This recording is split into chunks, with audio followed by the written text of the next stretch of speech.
his main tool, he'd shoe horses and he'd shrink wagon tires, because them old wooden wheels, the tire would get loose and run off. You'd have to soak them in the pond, and then Tom could he could shrink that down to make them tight fit again.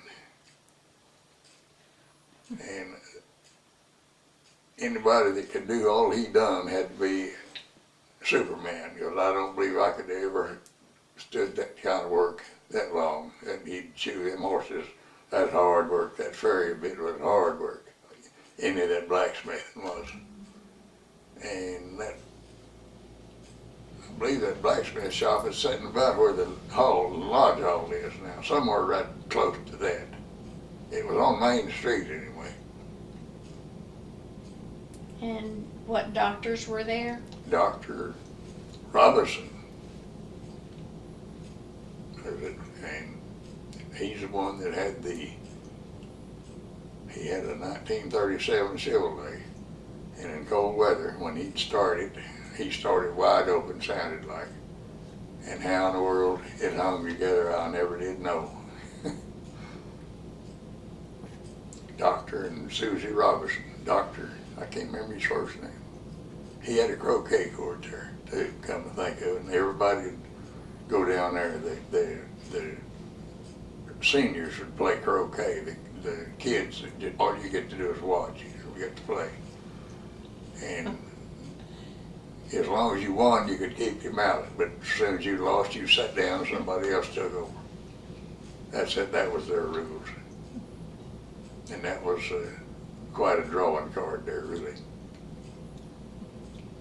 Do you remember anything about the Weekses that lived? Billy Weeks, yeah. Billy Weeks and Mrs. Weeks, she played the piano in church. That one, that was a Methodist church right up the hill there. And she played,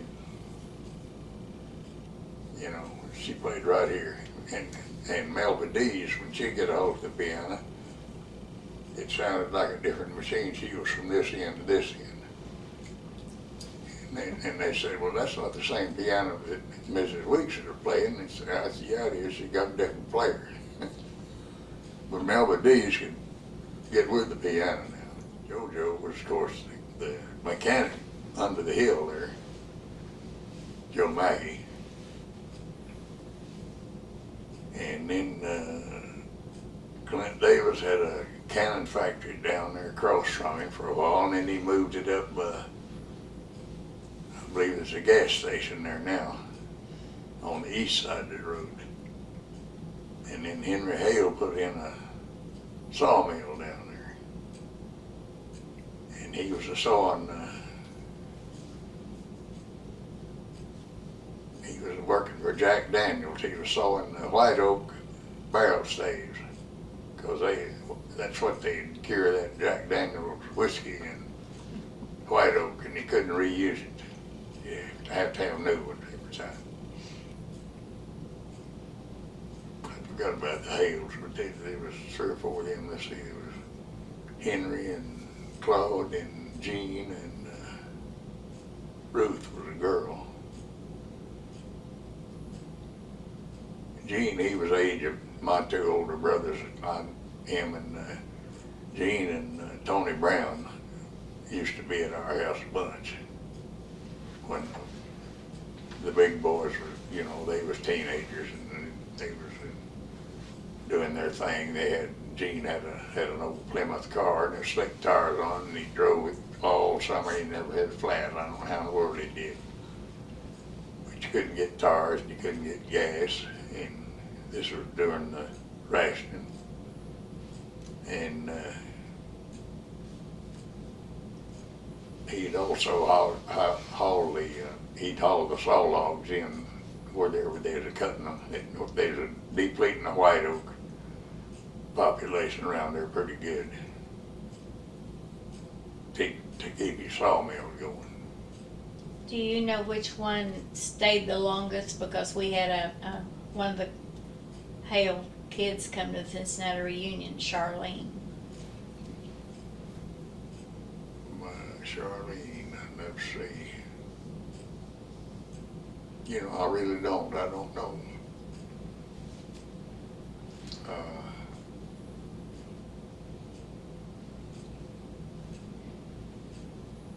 Which church did your family attend?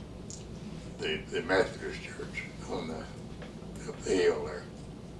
That's one that got blown down with when they had a strong wind because it was sitting on rocks. It didn't have any foundation under it. So what did the community do when they got together? What were some of the things that they did? They have like picnics or auctions, or what did the community do did they get together? I don't recall any of that. I remember the club ladies, and that's about it. You don't remember pie suppers or cake walks or? Oh, they would be a Dances. pie supper now and then, but no, I don't remember anything else. Y'all have any dances or anything like that? Dances? I remember one dance in the high school auditorium. John England was the fiddler, and Carl Baker and Vera Thurman was the guitar player. And that's the only dance I ever remember. Now, that was in, I don't know, Was that at the Cincinnati school? yes, and it was. That would have been my second year. I'm going by the teacher. That Garcia woman was the teacher. She taught my second year down there, I believe. So did you finish high school in Cincinnati? Yes. What were some of the places to hang out at, as far as when you were teenagers and? Oh, we'd just hang out somebody. I said I was Pete Burton, Billy Phelan more than I was anybody else in that era. Did y'all hang out in the fields or barns or down at the stores? We didn't do much store hanging out. They'd have a Saturday movie down there. We'd go to that sometimes. I would. Tudorville never missed one. I've heard her say that. She never missed one. I believe Johnny Bill was running the store at that time. He'd show him B-grade westerns that was grainy and you couldn't hear them and terrible. But they moved. So tell us about your who you're married to, your spouse, your children. Well, we've been hitched up here for quite a while, and I don't know what you decide 69 years coming up. And What's your wife's name? Helen Sue Thurman, Bunnell. Everybody calls her Susie. They used to. If she hears Susie, she knows it's somebody from her past. How'd y'all meet? And when we got married, we moved to Kansas City. And that was quite an experience for her because Kansas City is not the biggest town in the world, but it's bigger than Cincinnati inside alone. And if you don't believe it, all you gotta do is make the trip. How did you get there? How did- Kansas City. I rode the Kansas City Southern Bell. Southern Bell. It stops in Siloam and it stops in Joplin. You make it in 4 hours. And it came in from the east, and I was going north, and I can go to Kansas City today and I'm 90 degrees out of phase with the compass. And that's the only thing I can figure out. I never did turn when the rail turned. the rail come into Kansas City from the east side. Did Like I said, I was still going north. Did you have a job up there when you went up there? No. I got a job with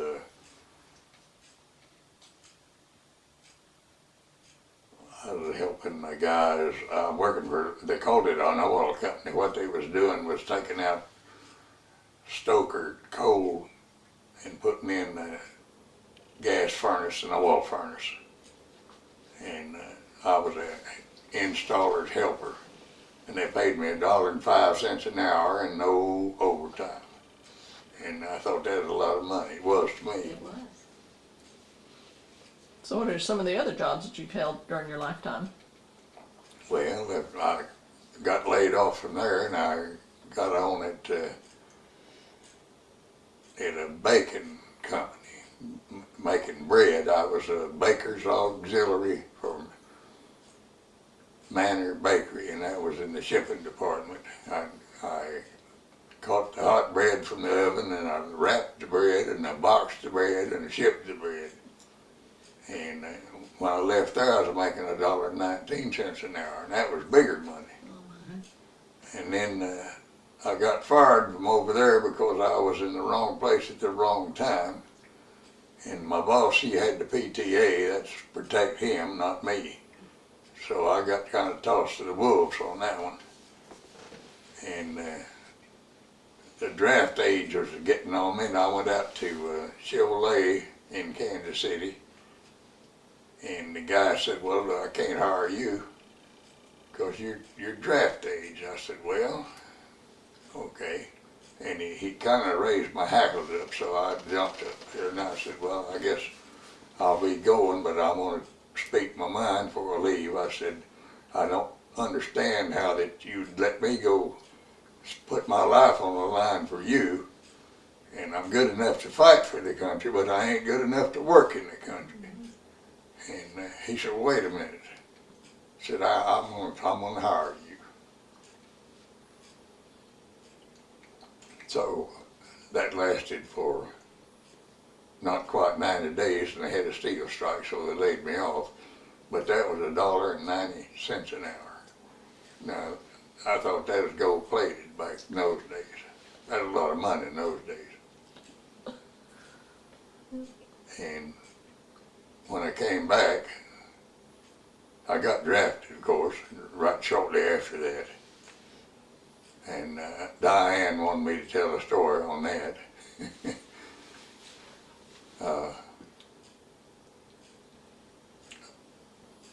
I didn't change my draft address, and I got inducted in Little Rock, Arkansas.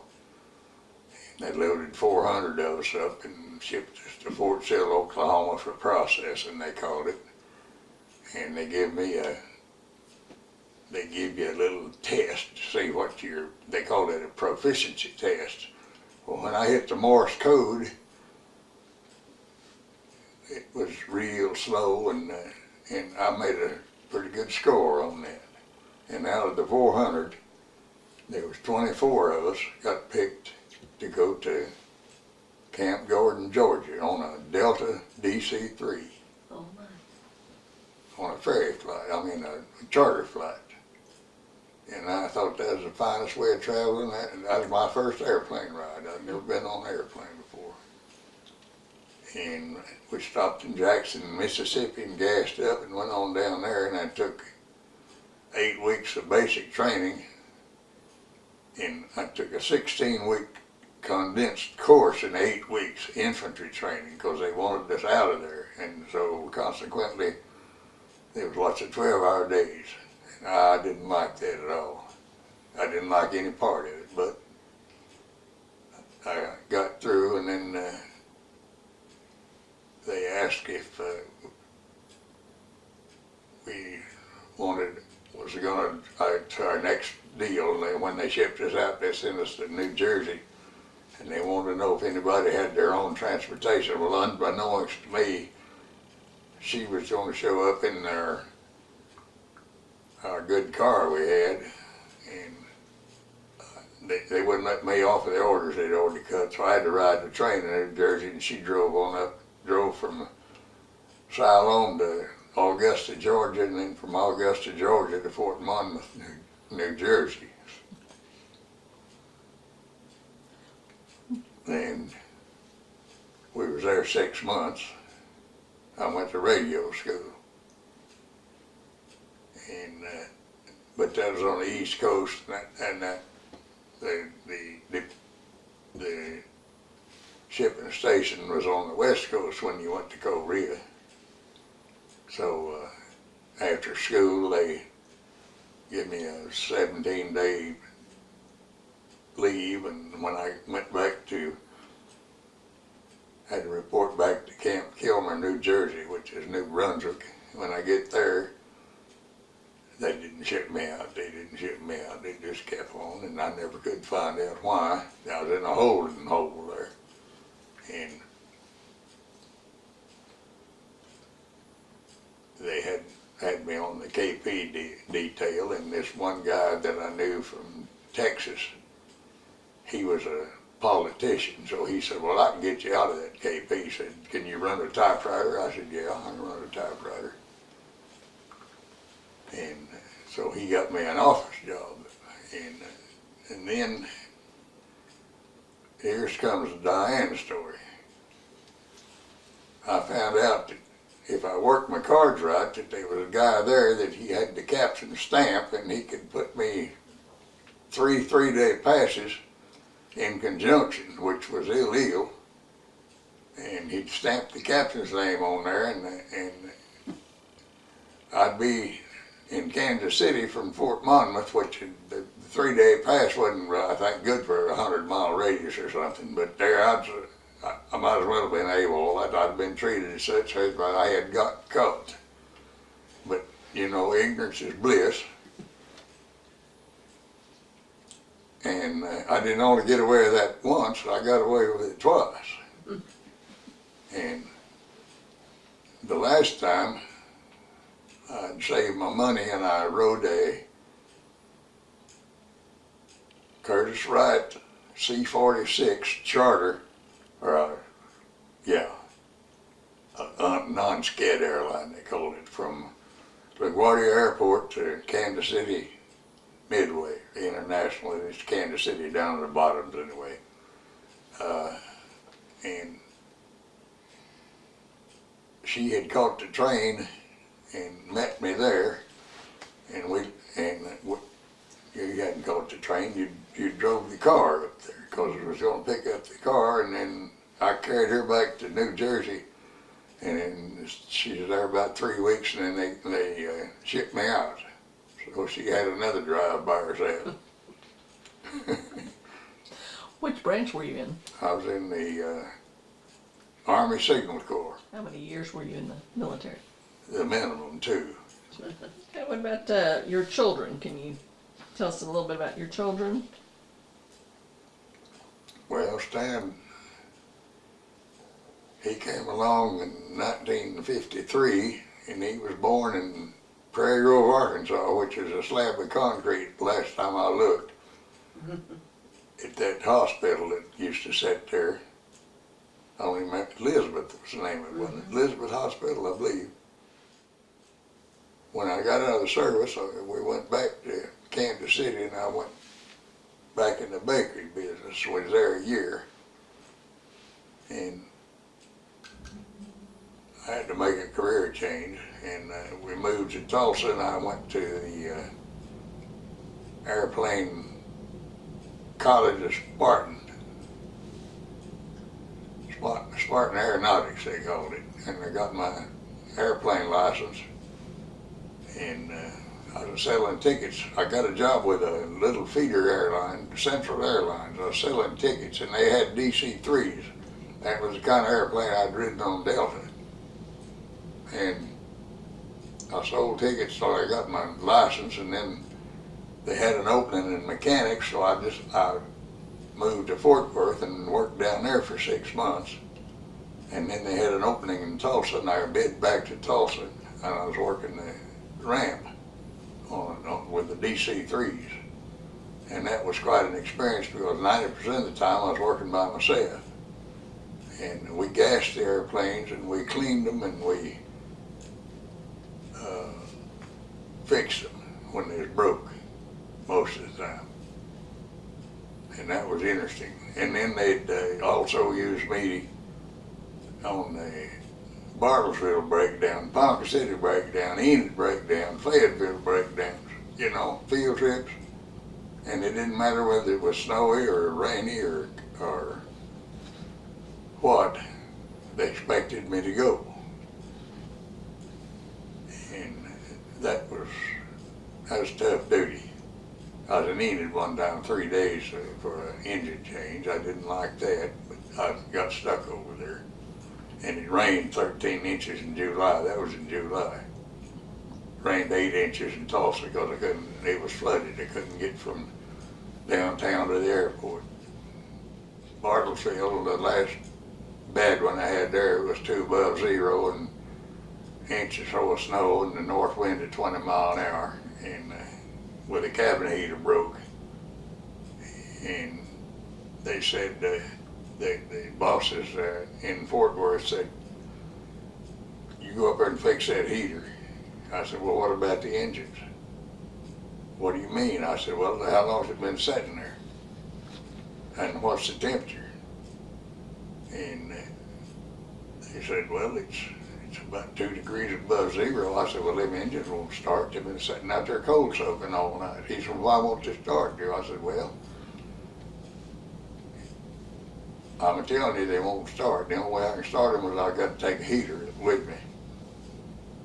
And if I don't, there ain't no use me going in and fixing the cabin heater if you can't get the engine running. And they argued with me. And I said, well, I'm just telling you how it is. This was 3 in the morning we're talking. And when I get there, just for grins, I said, well, I'm going to try the engines, see what happens. I got one started and one wouldn't start. Of course, you can't take off with one engine. So I got the heater out and I got the engines running, and then I fixed the cabin heater. And it was a gasoline-fired affair. And I got loaded up and the captain took off and he said, everything's great. And I just started out the door. And the radio said, hey, Max. And it was the captain. He said, the heater quit. And I said, oh, boy. So they turned around. They was headed for Kansas City. And they turned around and come back. And about 3 or 4 minutes, he said, got it working. I said, you can go now. I said, okay. So I came home. And then I got gnawed on with the line foreman because I wasn't working when he caught me. I said, what do you want me to do? I was waiting on an airplane. He said, well, you're supposed to be moving. I said, well, I'll tell you what. I just come in off a 27-hour trip, and I got out of a warm bed, and I hit the elements to above zero to get you out of the hole. I used some different language on him when I said that, but that's what I did. And I said, now, I'll tell you what I'll do. I'll make a deal with you. If you leave me alone, but I'll put in my 8 hours, I'll stand on my head, I'll do anything you say. But when I get off the clock, I'm done for the day. I don't need to be on standby to go get you out of the hole again. Oh, we can't do that, he said. I said, well, that's what I thought. But he shut up. I didn't hear any more out of him about that. And that's a war story now. I didn't intend to get in on that, but that just came out, I guess. Well, do you currently live in Cincinnati? Do I what? Do you currently live in Cincinnati? No, live right here. Which is where? 7155 East Battenfield Drive, Claremore, Oklahoma. For 45 years. What about retirement? I'm retired from American Airlines. I had 25 years with American. And I've been retired since March 1, 1991. So I'm ahead of them. And I've been retired longer than I worked for them. Are you involved in any activities or anything else? Well, we used to camp, but it got to where we couldn't handle it, so we just sold our camping trailer about a month back. We used to fifth wheel up and down the road. Still got my tow vehicle, but it don't have the trailer. It's gone. Tell them about going down and riding bicycles. Oh, Lord have mercy. Forgot about that.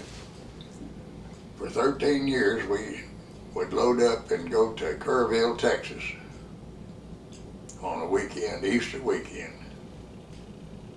And it was a 12-hour drive down there, and we'd ride them bicycles up and down the hills in the Bluebonnet area all day Saturday, and then we'd drive back Sunday, and then at 7 in the morning I'd be at work Monday morning. I don't know how in the world they ever made that, but we did that, I believe it was 13 years. Easter weekend is when those flowers bloom, I guess. Yeah, we catch them, we caught them real good several years. The paintbrush, and the paintbrush is a little more, their zones are different. They grow here where the bluebonnet won't. But the bluebonnets look like a sea of blue water when you catch a bunch of them. And that was interesting. That the Kerrvilles.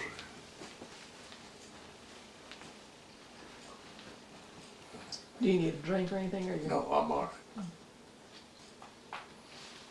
My brain's flipping around over here. I forgot about that. Them bicycles, something else. I did that. I don't know how many 100 miles I rode. I rode several of them though. If you made 50 down there, it's like riding 100 anywhere else because it's hilly. You know,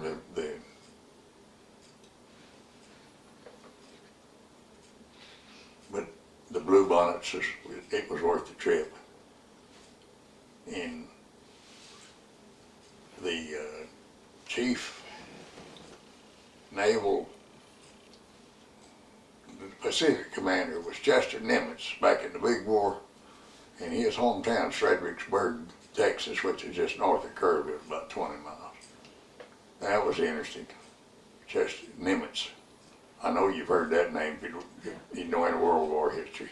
He's one of the 5 stars.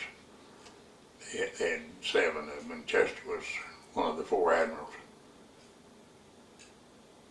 And W. Bush, Dad Bush, has got a little museum down there. He was a torpedo bomber pilot or something. He got shot down. And let's see, we used to do bicycling. We used to bicycle Eureka Springs too. In the fall, it'd be in November, but you had to wait till something closed up over there before you get a hotel room. And my last ride over there, we left the hotel. It was 17 degrees above zero. And we decided, me and my son-in-law and daughter was riding, and we said, well, we'll do half of it because it's so cold. And I didn't get a bit cold, so we got to our 25, let's see, that was a 60-mile ride, so it was 30 miles down the road, I guess. And son-in-law said, I'm not quite ready to go in yet. And I stood out there and didn't move for 5 minutes, and I got chilled, and I never did thaw out after that. I told him, I said, I wish I went on in there. And Uncle Granger was in World War I. Yes, Under one of these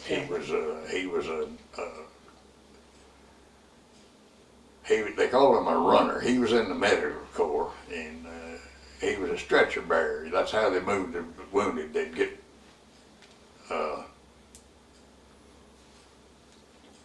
4 men would carry one, you know, and that's how they'd move them off the front line. You know, they didn't have whirlybirds back in those days to pick them up. And somebody asked him one time, I remember him telling him, said, did you ever get shot? He said, no, but the guy next to me did. And of course that lost the runner when they did that. He never would talk about it much, so he was like a lot of people that didn't talk about it. But he did say that when they came home, they went down Fifth Avenue in New York City in the parades. He thought that was all right. And what was his name? Granger, Ernest. Ernest. There were 7 of them, and he was next to the youngest. And if anybody's around Siloam won't know what his youngest brother looked like, see, look at Davy Bunnell and you'll see a carbon copy. I don't know, he ain't quite as tall as Bobby Jack and Roy, but he's up there pretty tall, because I have to tilt up to see him. And You said you had a daughter, you didn't mention Oh. her earlier. yeah, our daughter's, her name is Sandra Sue, and she's married to a young man by the name of Timothy Spiker. They've been married since about 1980. That'd be how many years? And 38. 38. yeah, and they live they live 30 miles from here on the west side of Tulsa, northwest corner, off of Route 66, over Route 66, and 61st Street West, or 85th Street West. House up on a hill, and they got 5 acres. They got one big dog that weighs 70, 80 pounds, and they don't have any kids. And he's a code welder at Honeywell, used to be Ross Perot Fram, but it's Honeywell, I guess, and it's out at it's west of Owasso. And he's been there several years, and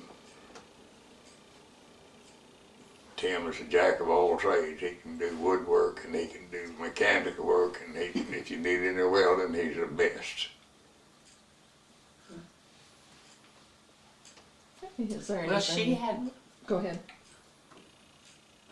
his daughter worked for the Tulsa World.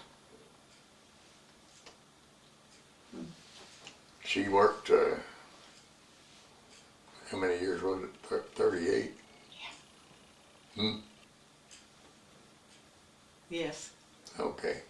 What did she do at the Tulsa World? She was ad production, she called it. She line up the pictures and the ads in the paper, and after 38 years they decided they didn't need her anymore, so they just pulled the plug on her. And that hadn't been about 3 or 4 months ago, and she's over the shock now, but it took her a while. And since Warren Buffett took over the newspaper, it has been on the downhill run ever since. But she put their picture in the paper when they were the 68th, your 68th wedding anniversary last year. Yeah, I guess she did. It showed up. I didn't know anything about it, but I guess she did. Okay, is there anything we've left out that you would like to talk about? Well, I don't know. Airplanes was the thing. I worked on an airplane that American Airlines had when they first got it, and it hauled the space shuttle around. It was one of them that did. And people said, well, what about that? I said, that's a pretty small club. There ain't very many people worked on that airplane, percentage-wise, but I did. It's a 747, and American had 16 or 17 of them. And they'd always bring them to Tulsa, and they'd have to make big changes. And me and my working partner, we get to pull the APU on them, which is 90 foot in the air, and it's right in the back end. And the APU means Auxiliary Power Unit. And it's a little jet engine, and when it's running, you've got electric cooling and all that, you know. All of the airplanes, you got that anymore. All of them. They didn't used to be that way, but they are. And people have asked me, I worked flight line over there for the first 10 years. And I moved lots of airplanes on the Tulsa airport. I've been in every corner with it. And the hardest airplane to move is a DC-3. And the easiest one is a Convair 240, which is a little twin-engine, nose-geared job, 40-passenger airplane. That was my favorite to move, but I didn't get much shot at them too much. But the jets, the American had, the Lockheed, I didn't get in on that too much. It was an easy one. And the 727 had two versions, had a long one and a short one. The short one was a good moving airplane. But my favorite was the big 707-320, they called it. And the size of it is the one like hanging in Reagan Museum. That was Air Force One before they got the big one. It was a state of the art of the Boeing.